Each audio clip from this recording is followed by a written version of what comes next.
Europe runs on water, it has to move. The reservoirs that supply its cities and spin its turbines are engineering triumphs, photographed on postcards and fitted with tasteful information boards. At least, that is the version on the boards. Because under a great many of those calm, grey lakes, there is a village. A church, a school, a graveyard, a name. We found 10 of them, drowned so somewhere else could have light, power, or a glass of water. Stay through to number 1, the Welsh village of Capel, Celyn, flooded in 1965, so Liverpool need never go thirsty. The strange thing about drowning a village is that nobody ever calls it that. The paperwork calls it a scheme. Progress, measured in gallons and megawatts. The water that arrived was always meant to give something to somebody. It just gave it to people who lived a long way off. We start in the English Lake District, in a valley that Manchester decided it wanted. Number 10. Mardale Green, England. In the far east of the Lake District, in a valley called Mardale, there was a farming hamlet with a 17th century inn called the Dun Bull, a small church, and a scatter of stone farms that had stood since Tudor times. Mardale Green was never large. A few dozen souls, a great many sheep, and a road that went nowhere in particular.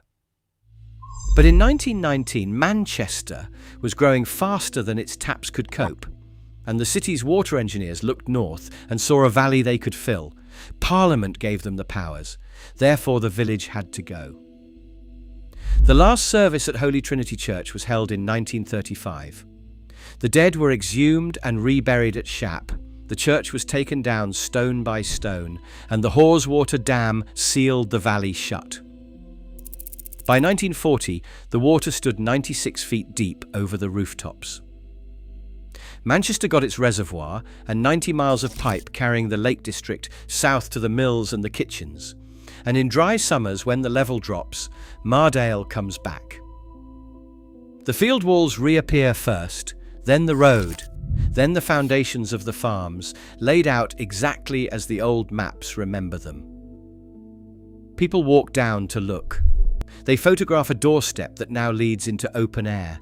Then the rain returns, and the valley closes over its village again, the way it has done since before the war. If Mardale only resurfaces in England's driest years, our next village is a good deal less shy about it. Number 9. Fabbriche di Careggine, Italy.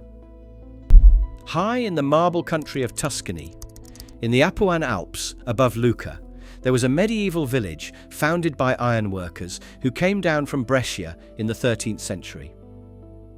Fabbriche di Careggine was a working place. It had a Romanesque church, a cluster of stone houses, and a population that had farmed and forged the same slopes for 700 years. By the 20th century, 31 families remained. But in the 1940s, an Italian electricity company built a dam across the Edron Valley to feed the national grid, and the village sat squarely in the path of the rising lake. In 1953, the valley was flooded to create Lake Vagli, and Fabbriche vanished under 34 meters of water. Its people were moved to a new village higher up the slope. What makes it unusual? The lake can be emptied. For maintenance on the dam, Lake Vagli has been drained 4 times since the flooding, in 1958, 1974, 1983 and 1994. Each time, the village walks back out of the mud, grey and roofless and astonishingly whole. The bridge, the church, the cemetery, the streets. Most people in Tuscany have never heard of it. Then the lake is pulled, and for a few months it becomes the most visited ghost in Italy. Hundreds of thousands came the last time. A 5th draining has been promised, postponed, and promised again. The village waits at the bottom for permission to be looked at. Number 8. Vilarinho da Furna, Portugal. In the mountains of the Minho, in Portugal's far north near the Spanish border, there was a village with Roman foundations and a way of running itself that anthropologists travelled to study. Vilarinho de Furna was communal in the old sense. The pasture, the water, and even the village bull were shared. Decisions were made by a council of heads of household who met by the church. Around 300 people lived there in stone houses with slate roofs, more or less the way their ancestors had for 2,000 years. But in the 1960s, a hydroelectric company secured the rights to dam the river Homem, and a village that had governed itself perfectly well for centuries discovered it had no say at all. In 1972, the reservoir filled and Vilarinho went under. The residents, by then compensated and scattered, did something most drowned communities never get the chance to do. They built a museum, in their own words and from their own salvaged stone, to record exactly how the place had worked. And like its Tuscan cousin, Vilarinho will not stay buried.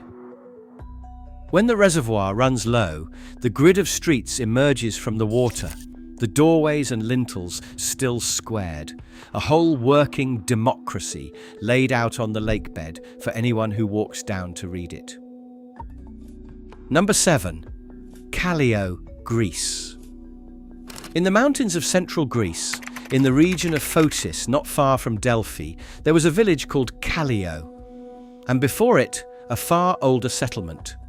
The valley of the river Mornos had been lived in since antiquity.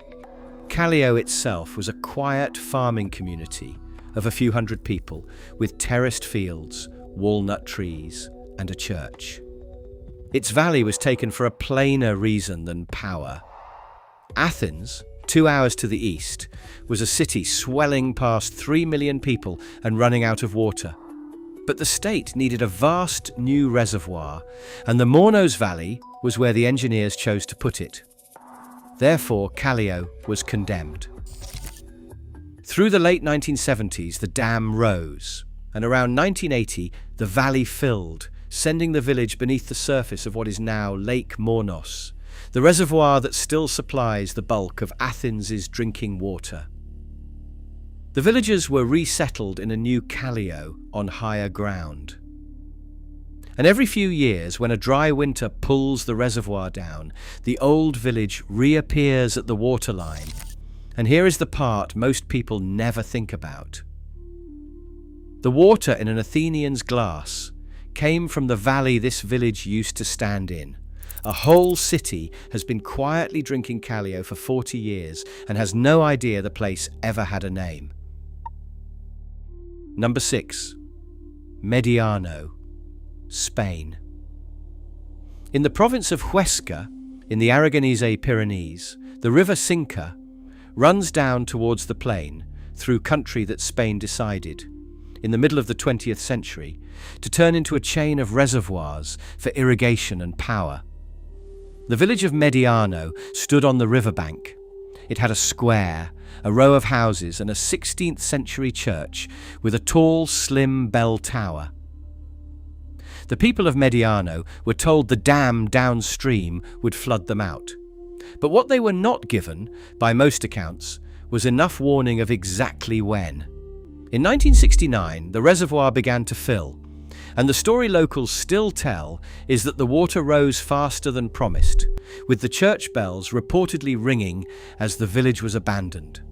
Whatever the precise sequence, Mediano went under. But the bell tower did not. It was tall enough that its upper story still stands clear of the surface. A single stone finger of a drowned village pointing out of a flat blue reservoir, visible from the road and photographed by everyone who passes. The rest of Mediano lies in the dark beneath it. The tower is all the village has left above the water, and it has kept that vigil for over 50 years. If you are finding these places as quietly extraordinary as we did, do subscribe.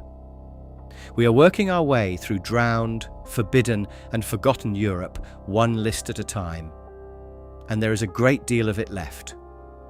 We will get to the village that was drowned not for water at all, but for what a company wanted out of the ground beneath it in just a moment. Number 5. Tignes, France. High in the French Alps, in the Tarentaise Valley of Savoie, there was an old village of Tignes, a stone-built mountain community of farmers and herders, around 400 people, a church, and centuries of hard alpine living behind them. After the Second World War, France was rebuilding and badly needed electricity. The state power company looked at the valley of the Isère and saw a gorge that could hold an enormous dam. The people of Tignes saw their homes. But unlike most of the villages on this list, Tignes did not go quietly. The residents fought the project for years, in the courts and on the ground. There are accounts of gendarmes sent in to force the evacuation, of villagers who refused to leave, of a community that understood precisely what was being taken and from whom. They lost.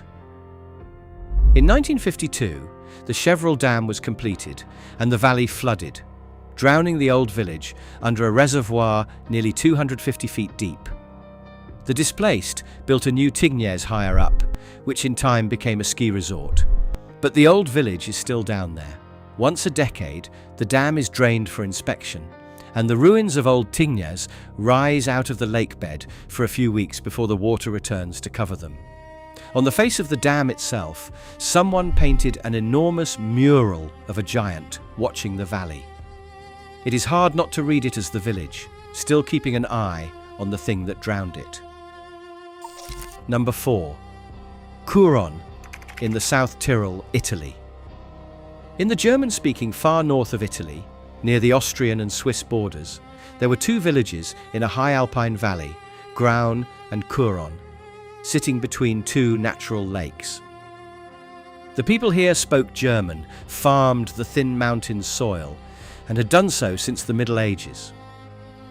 The 14th century church at Graun had a tall Romanesque bell tower that had marked the hours over the valley for 600 years.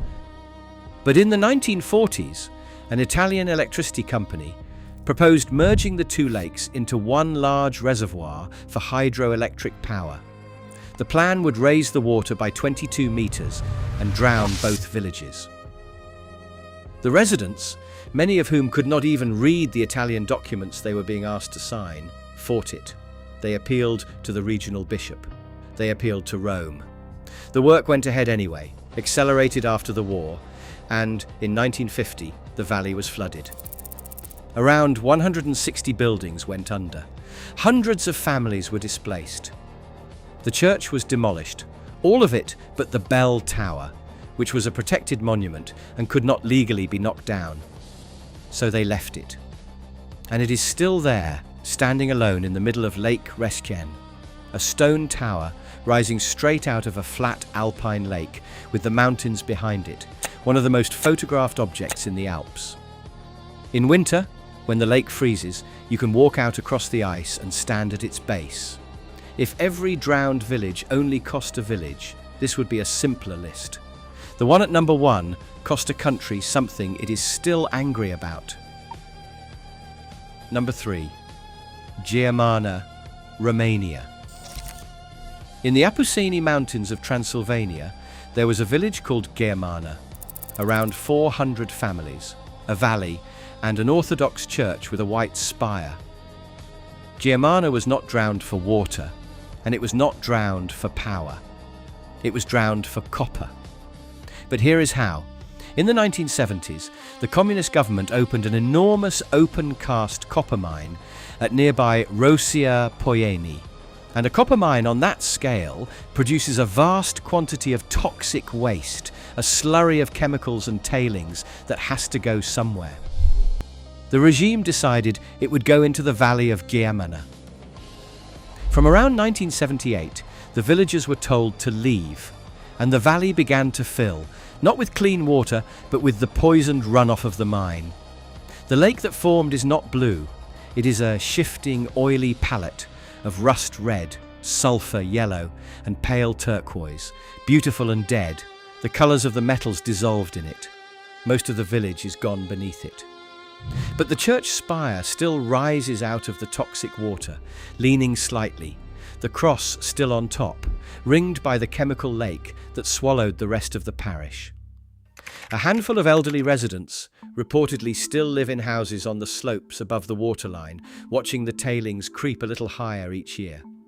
Geamana was not flooded so a city could drink or a grid could hum.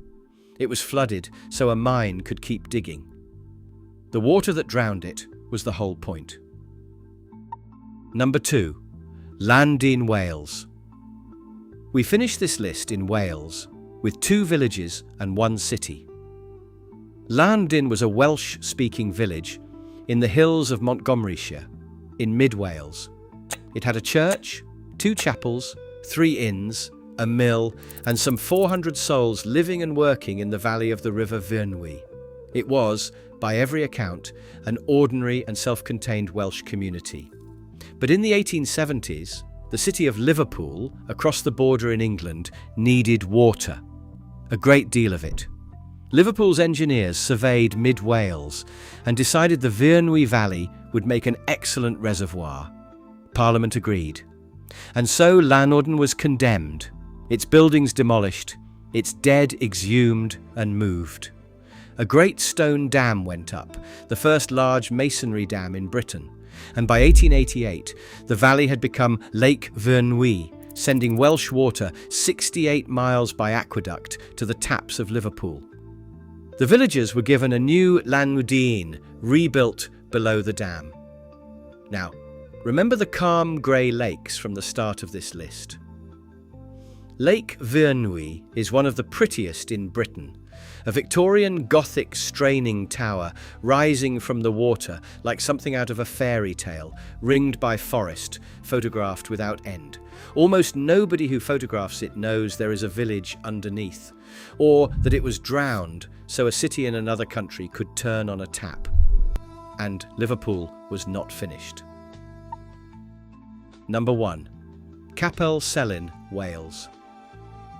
But this was never only about one village, or even one valley. Some 70 years after Liverpool drowned Llanwddyn, it came back to Wales for more. About 40 miles to the northwest, in the Tryweryn Valley near Bala, in Welsh-speaking Gwynedd, there was a small village called Capel. It was tiny. Around 48 people, 12 houses and farms, a chapel, a school, a post office and a cemetery.